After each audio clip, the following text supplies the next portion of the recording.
Thank you, Britt. You always do such an incredible job. It's so great to be here again this year, albeit virtually. Thank you so much for everyone tuning in today.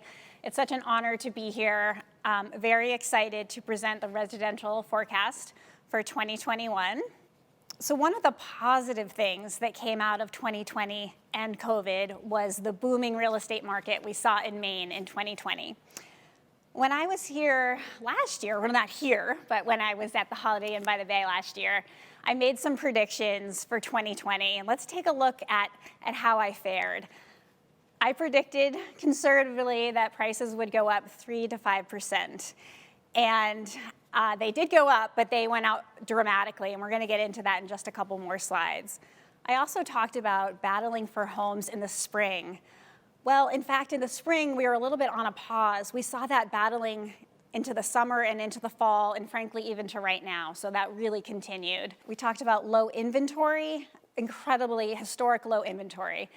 Right now in Portland, the absorption rate is about 1.5. So that means we have a month and a half of inventory, when in a balanced market, we're really looking to 5 or 6 months. We also talked about market sensitivity, and I really thought we would see a shift in the fall of 2020. Some homes that came on the market late or really trying to chase some high prices, I thought they would sit on the market and we'd start to see price reductions. When in fact, there was no market sensitivity. It didn't matter if you came on high, if you came on late, if your house was literally on a train track. If it had a front door, it sold in 2020. And the final thing we talked about was the election, and obviously the election had zero effect on this market. Nothing was gonna affect it. So here's the quick snapshot. It was a $7 billion market. Overall volume for single family and condos was over 7 billion. Last year we were at about 5.7 billion, so that's a 24% increase, resulting in 22,500 units transacting. Before we dive into the data, I wanted to share some record-breaking sales. So this beauty sold in Westbrook for $1 million. So when you look at the Westbrook market, we've only had a handful of sales even over $500,000. This home, when I interviewed the listing agent, he had originally was going to list it in 2019, and he gave the sellers a price of maybe $675 to $695. They didn't end up listing it for another year. Lucky for them, it went on the market at $859. After 15 offers, 6 of them out of state, it sold for $1 million, forever changing the Westbrook market for the positive.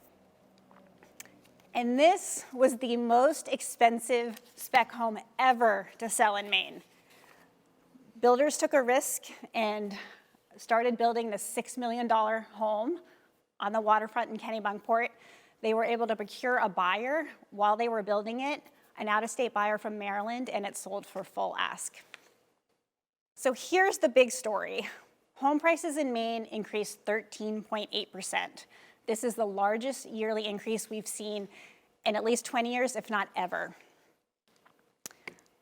So let's break this down and look at this trajectory of prices that we've seen in Maine. So here I went back as many years as I could fit on the slide.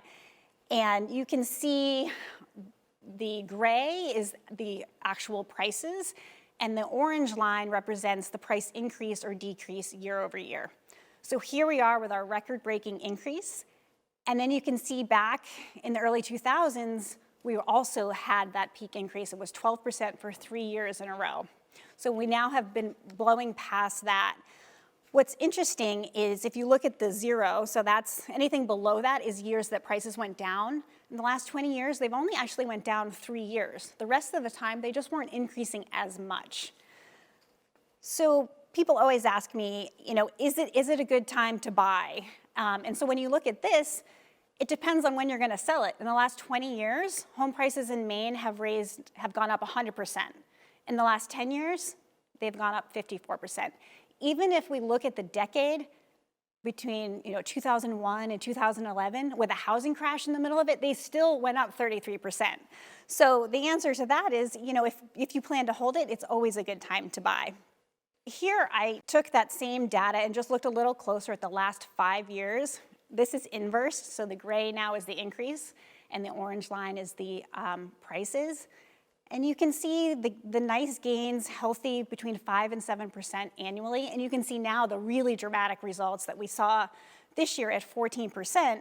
And if we go back to the previous slide, you can start to see a cycle. So if we are continuing to rise at this rate every year, will we then see a turn? And so that's what we're going to be watching for. So this slide here, we're actually looking at data from 2019, and it is showing activity. So showings are recorded throughout the state and recorded throughout the year. So what we see here is this beautiful bell curve. This is something we see every year. We see the most activity in the middle of the year, in the spring and summer. And why this is important is this is an early indicator for us as realtors for obviously under contracts and closings. You can see clearly on this chart the dips on the holidays, Memorial Day, 4th of July, Labor Day. And when we overlay this with 2020, you see a completely different story. So let's go back to the beginning of the year. Our showing activity was already stronger than 2019, so we were set for a stellar year. And then you can see the dramatic drop when we hit mid-March. So that is when, obviously, the pandemic hit. In many municipalities, or not many, but a few municipalities in Maine, realtors were deemed non-essential workers. So in Portland, South Portland, Brunswick, there were no showings allowed at all. And you can really see that in the chart, how the showings were suspended. And then as the governor rolled out our safety protocols and agents became more comfortable and consumers became more comfortable, you can see the activity increase and match 2019 around June 1st. But then you see a totally different story. We had to make up some time here for the time missed, and that showing activity stayed steady. Instead of falling in that bell curve, stayed steady right until November. So no, it did not follow that bell curve that we were expecting. And when we translate this now to the actual units sold, it's very interesting because August is always the month where we have the most closings. Every year, everyone needs to be in before school starts, and that is the best month for closings. So we met 2019's closings, but if you can see, we had more closings than that in September and peaked out in October. So we had this really long extended season. And then if you look at November and December, we still had more closings this year in 2020 than we had in June and July of 2019. So an extremely strong market, and that translates finally for us to see this dramatic uptick in transactions. I've been on the stage, the last couple of years saying, transactions are up 1 to 2% each year. Now we're up over 9%. So that's where we saw between the price increases and the transactions up, that volume skyrocket. So York County and Cumberland County account for 40% of all Maine sales. We have a median price in this area of $350,000. Our other 14 counties account for the balance of the sales, but the median price is only $189,000. So prices are 65% higher in southern Maine. So here you can see the statewide median price this year was $255,500. When we compare that to the national average, nationally, the median's about $300,000. So we are still desirable and affordable compared to the rest of the country. However, look at York County. We're now at $335,000 for median price. In Cumberland County, median price home this year, $362,500. So not so comparable when we look at the national median. Quick stats for southern Maine. We had about 7,500 single-family homes change hands. That median price of $350,000. Days on market were 7, so we'll talk about that a little more in a minute. So about a week on the market, but what I want to note on this slide is the list to sale price ratio was over 100%. So that means we saw 65% of single family homes selling at or over asking price in Cumberland County. In Portland, 70% of all homes sold at or over asking. And South Portland, 77% of all homes sold at or over asking price. Truly bananas. So looking at the days on market, which is 2020 is in orange here, and what I wanted to point out here is, again, we don't see any seasonal shift. We were at 7 days on the market on the median from May all the way through November. This season, there was no shifting. It just extended all the way through. And even when we look at December, much improved over last year. I do this slide every year. This is the one that I get the most questions and comments on. Maine's most popular home. So it is the 3-bedroom. 3-bedroom homes we sell twice as many as we do 4-bedroom homes, and 3 times as many 3-bedroom homes sell than 2-bedroom homes. The Ranch, that was the winner for home style, second year in a row, followed closely behind by the Cape. Home sizes, the most popular size was between 1,500 and 2,000 square feet, but larger homes were also selling, and we're going to talk about that in just a minute. What is most interesting is that the lot size, the most popular lot size was between 1 and 2 acres. Last year, we were looking at 1/4 of an acre or less. People wanted less to maintain, and they were looking for, smaller, more convenient living. Now, people want space. They need the big yard. They want to put a pool in. They want to be able to entertain family outside. Looking at some other winners, pools. Homes with pools sold at a higher rate than they ever had before. Homes with in-law apartments, we sold 30% more of those type of homes. And homes with dedicated offices, I don't mean a bedroom that could be an office, like a truly dedicated office. We had those homes sold at a rate of 60% more than they did last year. Bigger was better in 2020. Let's talk about these mega homes, 4,000 square feet or bigger. In 2019, we sold about 500 of these. Last year, 700. So we're looking at a 40% increase in these homes, these huge homes, 4,000 square feet or more. And I believe I've talked about this in years past. These are homes that were built in the late 90s, early 2000s. They tend to be a bit dated, older heating systems, older roofs. And when they're listed, they tend to stick around the market a little longer because millennials, our biggest buyer pool, they have been looking for smaller, more efficient, more modern homes. But that all took a pause in 2020. They were gobbling these up because they have children working remotely. Maybe both partners are working from home. They need a workout area. It's okay if it has a dining room. We're going to make that into an office. And they were able to adapt and really be attracted to these larger homes. What's also interesting is we usually see these mega homes sell at a really low per square foot price. And what we saw this year was the price actually went up from $179 a square foot to $201. Waterfront. It was all about Maine waterfront in 2020. It didn't matter if it was a lake, a river, bay, ocean. Out-of-staters and Mainers alike were dying for waterfront. Huge increase in sales here. We had 25% more waterfront homes sell in 2020. The days on market in this category were cut in half, and median price on waterfront homes was up 16%, so even beating that median price home.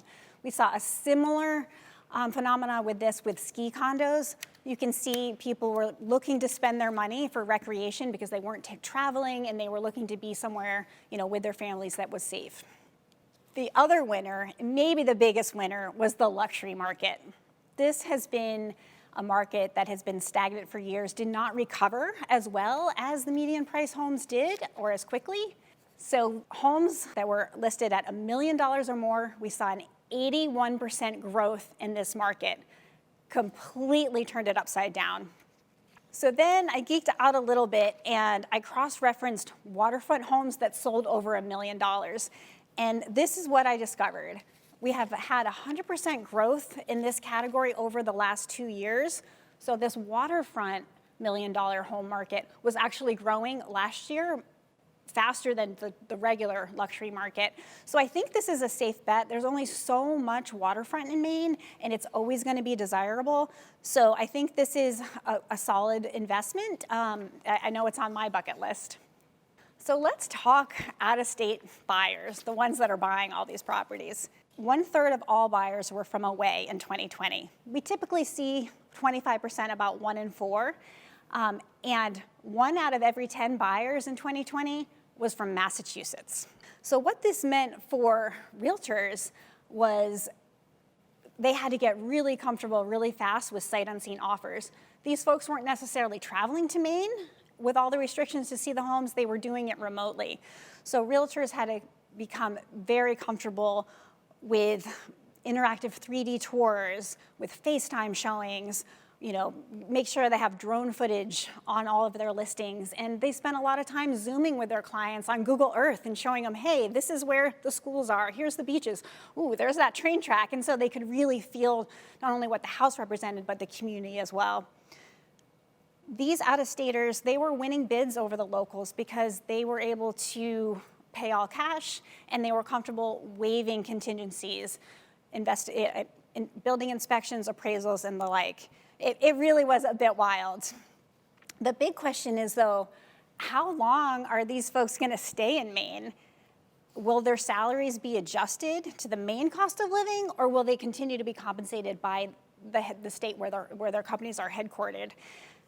How many winters can they weather? This won't affect us in 2021, but we're certainly keeping a close eye on this for 2022 and 2023 to see if we will see these folks sell off and go back home. So what to expect in 2021? We are going to see the prices continue to rise. I'm going to predict at a slower rate, probably in that 5 to 10%, but the out-of-state demand is going to continue. If a home had 15 offers, that means 14 of those folks didn't get the house, so there's still a lot of pent-up demand, and so we'll continue to see them purchasing this year. We will go back to a more seasonal market and really feel that seasonal shift in the fall. I imagine that's when the vaccine will be more widely rolled out, and people will be less concerned with buying a home and get back to their normal life of planning vacations and things like that. One of the positives that we're going to see next year is continued growth in areas outside of Portland. Britt touched on this as well. Saco Biddeford, Bath Brunswick, and areas to the west of Portland, more rural areas, we're seeing people are just getting outpriced. And so they're starting to find areas that are more comfortable for them and more affordable. And with that, hopefully we see some small businesses prop up to support the new residents. So for sellers, this low inventory is going to protect your prices. Do not worry. And for buyers, you're going to be paying a premium this year for your home. However, with interest rates so low, it's going to give you more buying power. And as we talked about in the beginning, these prices are over time will continue to go up. Millennials and Gen Zs. So millennials are the largest and most educated generational group in history. So as sellers and listing agents are putting homes on the market, they need to make sure that they're relating to these young adults. The millennials, they are expanding families right now. They're working from home. They're looking for that next home. And the Gen Zers, they've been home for the last year. They moved back home with their parents. So hopefully they've saved up some money to be in the market as first timers next year. With that, I just want to thank you so much. It's such an honor to be here. If you have any questions, feel free to reach out to me. And I wish everyone a terrific 2021. Thank you.